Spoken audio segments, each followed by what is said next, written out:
अस्सलाम वालेकुम grade 9 students. आज हम एक्सरसाइज 2.6 का सेकंड लेक्चर करने जा रहे हैं। फर्स्ट लेक्चर में मैंने 2.6 का क्वेश्चन नंबर 2, 3, 4, 5 और 6 कराए थे।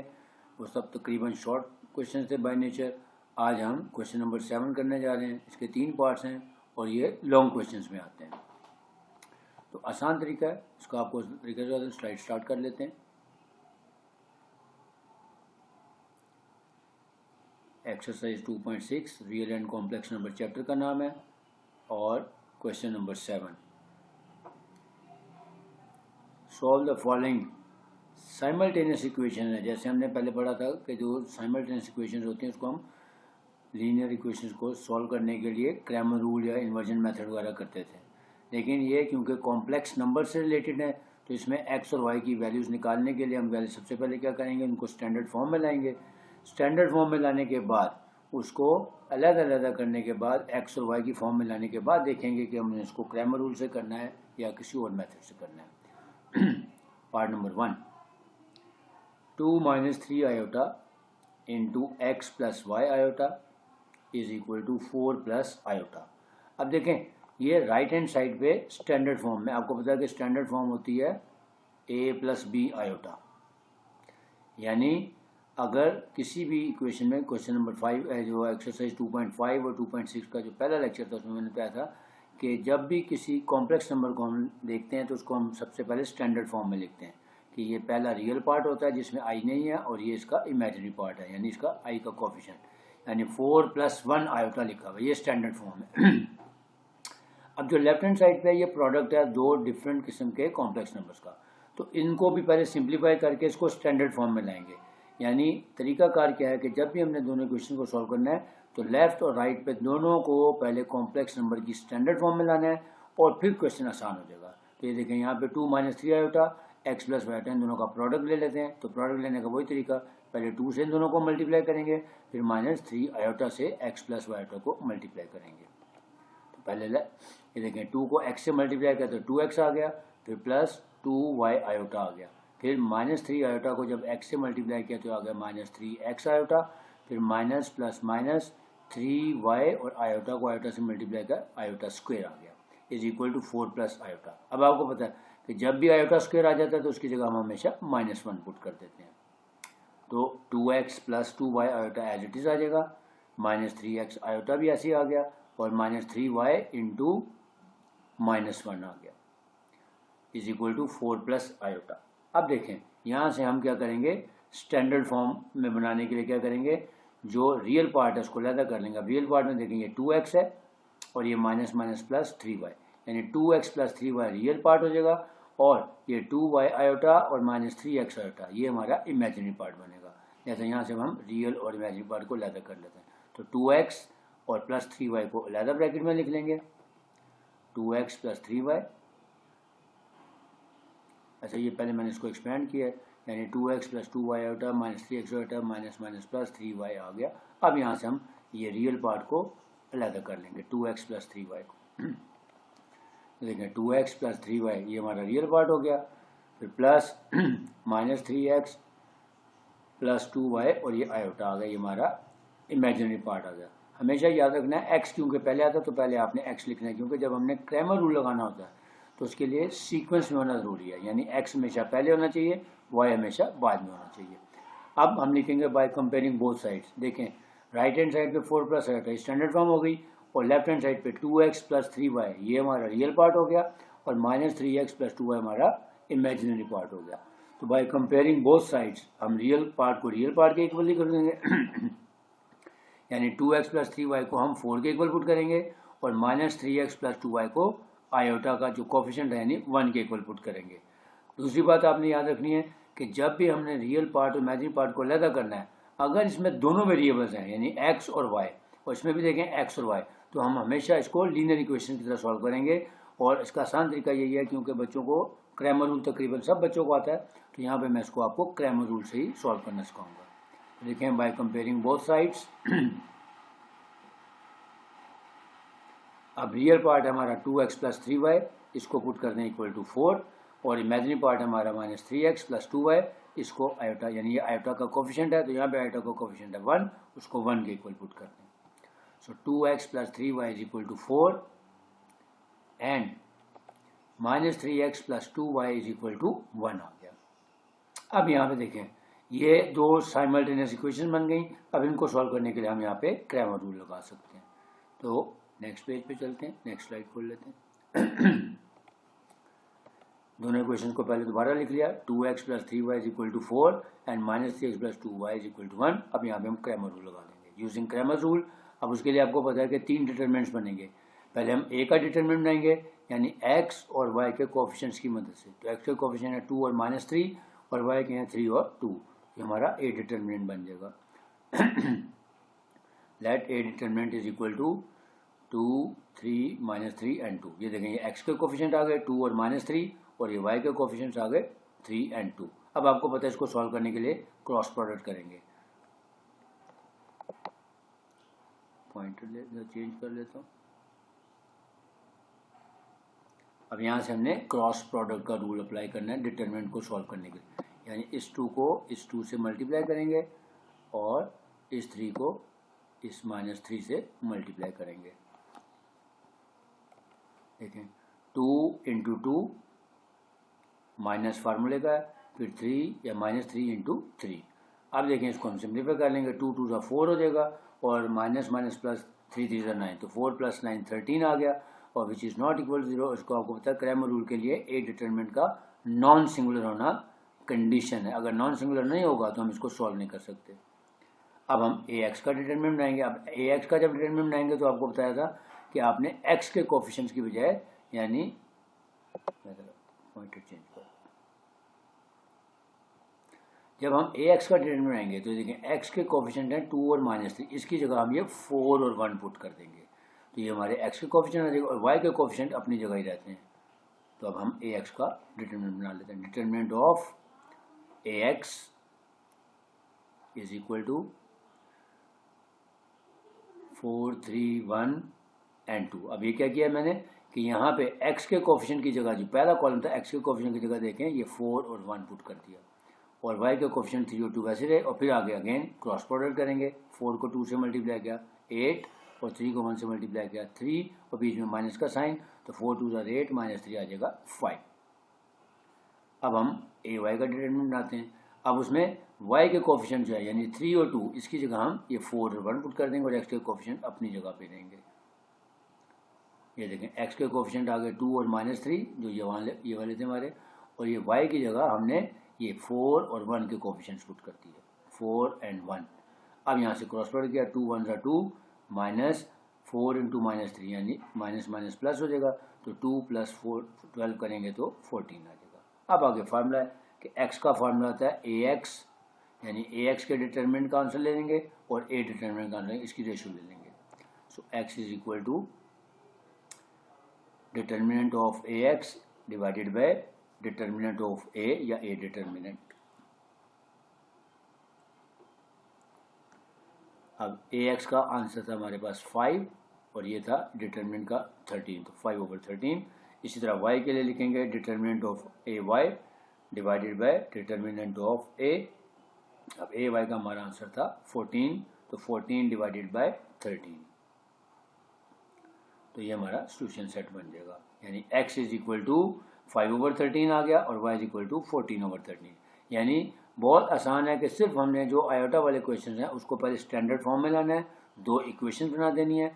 अगर दोनों इक्वेशन में x और y दोनों मौजूद हैं तो उसको क्रैमर रूल से सिंप्लीफाई कर लेंगे। Hence x is equal to 5/13 and y is equal to 14/13।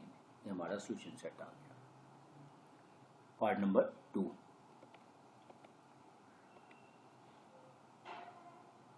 3 minus 2 iota into x plus y iota is equal to 2 into x minus 2y iota plus 2 iota minus 1। Again देखें अब यहाँ पे complex question है थोड़ा यानी values ज़्यादा हैं, लेकिन तरीकाकार वही है कि हमने राइट हैंड साइड पे भी स्टैंडर्ड फॉर्म बनानी है और लेफ्ट हैंड साइड पे भी स्टैंडर्ड फॉर्म बनानी है।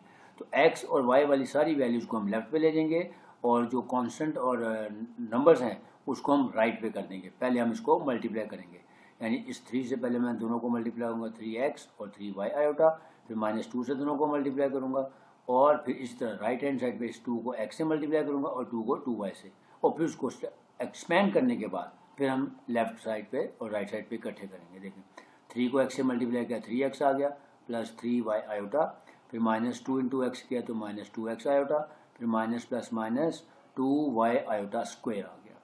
फिर राइट हैंड साइड पे 2x किया तो 2x आ गया, फिर 2 को 2 से 4 किया तो माइनस 4y आयोटा आ गया, plus 2 iota minus 1 as it is आ गया। अब देखें सबसे पहले आयोटा स्क्वायर को ख़त्म करना है, इसकी जगह माइनस 1 पुट कर देंगे। So 3x plus 3y iota as it is आ गया, माइनस 2x आयोटा ऐसे ही आ गया, माइनस 2y इंटू माइनस 1 आ गया, is equal to 2x minus 4y iota plus 2 iota minus 1 as it is आ गया। अब देखें ये साथ लिखा चेंज क्योंकि आयोटा स्क्वायर की जगह माइनस 1 हमने पुट किया।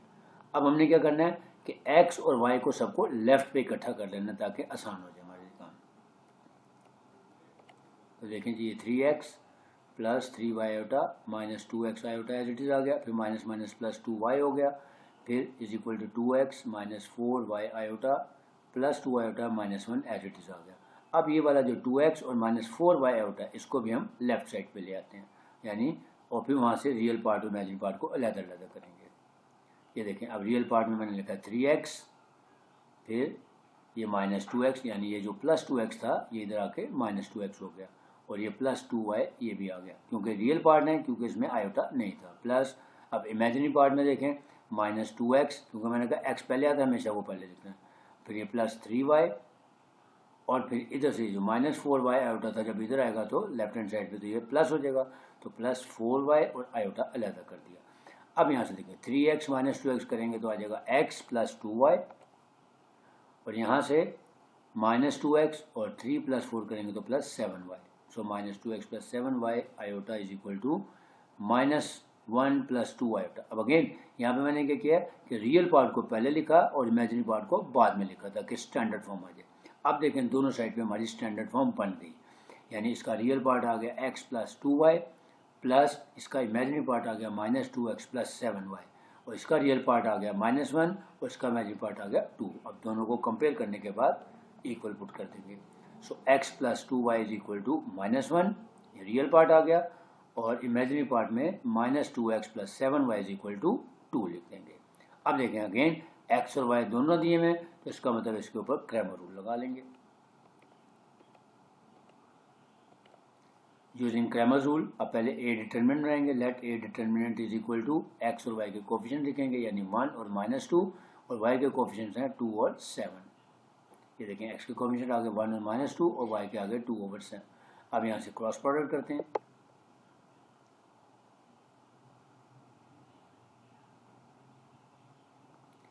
यानी 1 को 7 से मल्टीप्लाई करेंगे और 2 को माइनस 2 से मल्टीप्लाई करेंगे, तो 1 इंटू 7 माइनस फार्मूले का, फिर माइनस 2 इंटू 2 या 2 इंटू माइनस 2 एक ही बात है। अब देखिए 1 7 7 और माइनस माइनस प्लस 2 2 4 11 आ गया, which is not equal to non singular होना ज़रूरी है। अब हम ax का डिटरमिनेंट बनाएंगे उसमें जो x के कोफिशिएंट है 1 और माइनस 2, इसकी बजाय ये माइनस 1 और ये 2 लगा देंगे जो दो कांस्टेंट टर्म्स हैं इसमें। सो डिटरमिनेंट ऑफ ax बना लेते हैं, x के कोफिशिएंट की बजाय ये माइनस 1 और ये 2 आ जाएंगे वहाँ पे। ये देखें x के कोफिशिएंट की बजाय माइनस 1 और 2 आ गए, y के कोफिशिएंट अपनी जगह रहेंगे। अब यहाँ से क्रॉस प्रोडक्ट करेंगे, वही कि माइनस 1 मल्टीप्लाइड बाय 7 और फिर 2 मल्टीप्लाइड बाय 2 और बीच में फार्मूले का माइनस आ गया, तो माइनस 7 इंटू 1 माइनस 7, फिर माइनस 4 माइनस 11 आ गया। अब इसी तरह डिटरमिनेंट ऑफ ay बनाते हैं। अब y के कोफिशिएंट से हमारे पास 2 और 7, उसकी जगह हम ये माइनस 1 और 2 पुट कर देंगे, और x के कोफिशिएंट अपनी जगह रहेंगे। देखिए x के कोफिशिएंट वही आ गए 1 और माइनस 2, और y की जगह आ गया माइनस 1 और 2। अगेन यहाँ से क्रॉस प्रोडक्ट करें, 1 को 2 से मल्टीप्लाई करें और माइनस 1 को माइनस 2 से मल्टीप्लाई करें,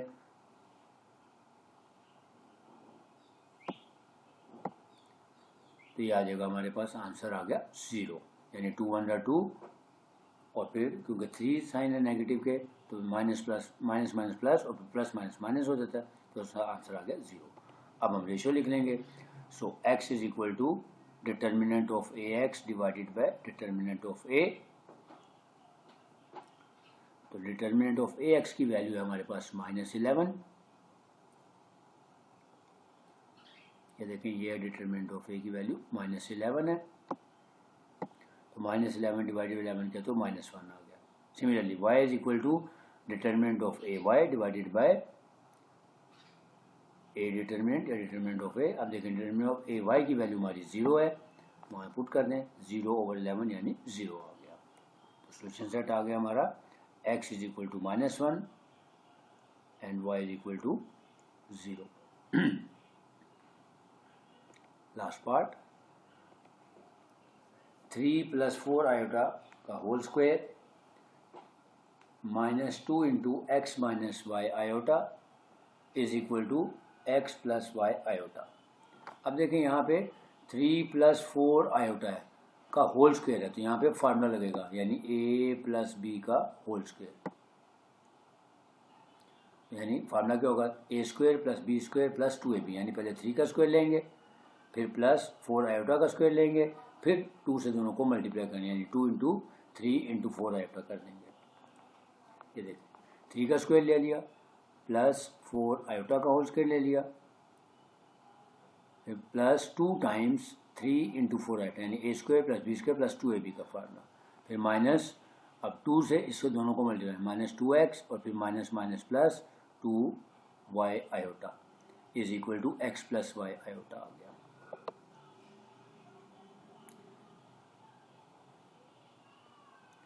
अब देखें 3 का स्क्वायर लेंगे तो क्या आ जाएगा 9, प्लस 4 का स्क्वायर लेंगे 16 आयोटा स्क्वायर आ गया, plus 2 3 = 6, 6 4 = 24 iota, -2x + 2y iota as it is आ गया, is equal to x + y iota. Since iota square is equal to -1, लिहाजा अब हम आयोटा स्क्वायर की जगह -1 की वैल्यू पुट कर देंगे। So 9 + 16 into -1 plus 24 iota -2x + 2y iota is equal to x + y iota, यानी बाकी सबको as it is carry down कर लिया। अब देखें ये 16 1 ज़ा 16 हो जाएगा, तो 9 - 16 यानी -7 हो जाएगा, और ये हमारा रियल पार्ट बन जाएगा। तो -7 और फिर ये -2x, ये हमारा रियल पार्ट बन गया, इसको ब्रैकेट में लिख लिया, और इमेजिनरी पार्ट में हमारे पास आ जाएगा +24 और ये +2y। सो 24 + 2y और आयोटा बाहर निकाल दिया ताकि स्टैंडर्ड फॉर्म बन जाए x + y आयोटा। अब ये क्वेश्चन जो है पहले दो पार्ट से डिफरेंट है, क्यों? क्योंकि पहले दोनों में यहाँ पे x और y दोनों की वैल्यूज आ रही है, यहाँ पे भी x और y आ रहा था और यहाँ पे भी, लेकिन इसमें सिर्फ एक वेरिएबल है। तो जब एक वेरिएबल आ जाएगी तो इसके ऊपर क्रैमर रूल नहीं लगेगा, इसको जस्ट हम दो हिस्सों में डिवाइड कर लेंगे बाय कंपेयरिंग बोथ साइड्स करके, यानी -7 - 2x is equal to x, यानी रियल पार्ट को रियल पार्ट और इमेजिनरी पार्ट को इमेजिनरी पार्ट के इक्वल पुट कर देते हैं by comparing both sides. -7 - 2x is equal to x and 24 + 2y is equal to y। अब यहाँ पे जैसे हम गधे घोड़े लैदा करते हैं, लीनियर इक्वेशन को सॉल्व करते हैं, यानी अब इस x को उठा के लेफ्ट पे ले आए और इस -7 को उठा के राइट पे ले जाएं, तो ये इधर आके -x हो जाएगा और ये उधर जाके +7 हो जाएगा। सिमिलरली इस y को उठा के इधर लेफ्ट पे लाएंगे, -y हो जाएगा, और ये 24 पॉजिटिव है, उधर जाके माइनस हो जाएगा। So -2x - x is equal to ये पॉजिटिव 7 हो जाएगा, क्योंकि -7 है, इधर आके +7 हो गया, और ये +x था, इधर आके -x हो गया। इसी तरह देखें ये y इधर पॉजिटिव था, लेफ्ट पे आया तो माइनस हो गया, और ये +24 था, इधर गया तो ये -24 हो गया। अब -2 और -1 यानी -3x इज इक्वल टू 7, और यहाँ पे 2y में से एक y निकाल दिया तो y इज इक्वल टू -24, यानी यहाँ से तुम्हारा डायरेक्ट आंसर आ गया। अब यहाँ से हम x की वैल्यू निकाल लेते हैं, ये -3 इधर मल्टीप्लाई और इधर आके डिवाइड कर दें, so x is equal to 7/-3 आ जाएगा। हमारा सोल्यूशन सेट क्या बन जाएगा कि x is equal to -7/3 and y is equal to -24। उम्मीद है आप लोगों को समझ आया होगा। तो ये क्वेश्चन नंबर 7 जो था, ये तीनों लॉन्ग क्वेश्चन आते हैं बोर्ड के पेपरों में, लिहाजा इनको भी बड़े अच्छे तरीके से कोशिश करनी है कि आपने प्रैक्टिस करनी है। मैंने तो पूरी कोशिश की है कि आपको एक एक स्टेप करके आपको दिखाया है कि किस तरह से सबसे पहले आपने इसको स्टैंडर्ड फॉर्म में लाना है। जब स्टैंडर्ड फॉर्म में आ जाए तो कंपैरिजन के ज़रिए बाय कंपेयरिंग बोथ साइड्स दो इक्वेशंस बना लें। अगर इक्वेशन में एक्स और वाई दोनों मौजूद हैं तो क्रैमर रूल लगाएं, और अगर एक ही वेरिएबल मौजूद है तो फिर उसको सिंपल लीनियर इक्वेशन की तरह सॉल्व कर लें। तो जिन लोगों ने मेरी वीडियो फर्स्ट टाइम देखी है उनसे रिक्वेस्ट है कि वो मेरे चैनल को सब्सक्राइब कर लें ताकि आइंदा आने वाली वीडियोस उनको मिल सकें। और जो लोग मेरे रेगुलर व्यूअर्स हैं, सब्सक्राइबर्स हैं, उनसे गुजारिश है कि इसको लाइक भी करें और ज़्यादा से ज़्यादा लोगों को शेयर भी कर दें। इंशाल्लाह अब नेक्स्ट लेक्चर होगा हमारा रिव्यू एक्सरसाइज 2 का। उससे वो रिव्यू एक्सरसाइज 2 के साथ आपकी खिदमत में दोबारा हाजिर होऊंगा। तब तक के लिए इजाज़त चाहूँगा। अल्लाह हाफ़िज़।